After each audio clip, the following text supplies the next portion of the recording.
ഭക്ഷണ കൂടിക്കാഴ്ചകൾ നടത്തിയെങ്കിലും കർണാടകയിൽ തർക്കം പരിഹരിക്കാനാകാതെ വലഞ്ഞിരിക്കുകയാണ് കോൺഗ്രസ്. ഇന്നലെ സിദ്ധരാമയ്യ പക്ഷത്തിന്റെ നിയന്ത്രണത്തിൽ നടന്ന കെ.സി. വേണുഗോപാൽ പങ്കെടുത്ത പൊതുപരിപാടിയിൽ ഡി.കെ. പക്ഷത്തിന് ക്ഷണമുണ്ടായിരുന്നില്ല എന്നാണ് പുറത്തുവരുന്ന റിപ്പോർട്ടുകൾ.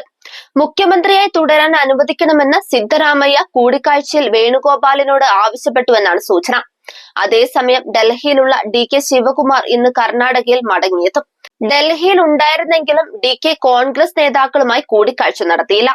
അധികാര തർക്കം തുടരുന്ന സാഹചര്യത്തിൽ ഇന്ന് കർണാടകയിൽ മന്ത്രിസഭാ യോഗം ചേരും. ചൊവ്വാഴ്ച ഡി.കെയുമായി നടത്തിയ കൂടിക്കാഴ്ചയിൽ പാർട്ടി വിഷയങ്ങൾ ചർച്ച ചെയ്തതായി കർണാടക മുഖ്യമന്ത്രി സിദ്ധരാമയ്യ വ്യക്തമാക്കിയിരുന്നു.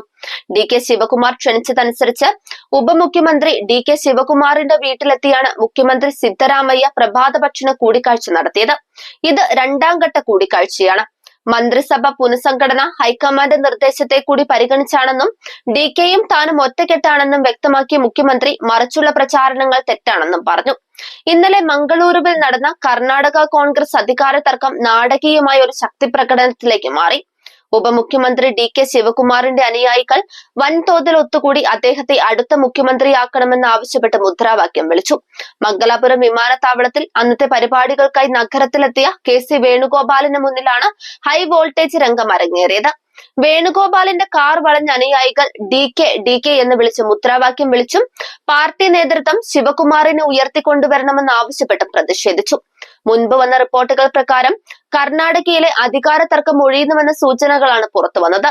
2028 വരെ സിദ്ധരാമയ്യ തന്നെ മുഖ്യമന്ത്രിയായി തുടരുമെന്നും അടുത്ത തെരഞ്ഞെടുപ്പിൽ ഡി.കെ. ശിവകുമാർ തന്നെയായിരിക്കും പ്രധാന മുഖമെന്നും സിദ്ധരാമയ്യ ഉറപ്പു നൽകിയെന്ന റിപ്പോർട്ടാണ് പുറത്തുവന്നത്.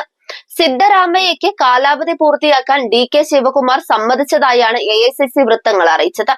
ഇരുവരും തമ്മിൽ അധികാര തർക്കം ഉണ്ടാകില്ലെന്ന റിപ്പോർട്ടാണ് ഹൈക്കമാൻഡ് നേടിയത്.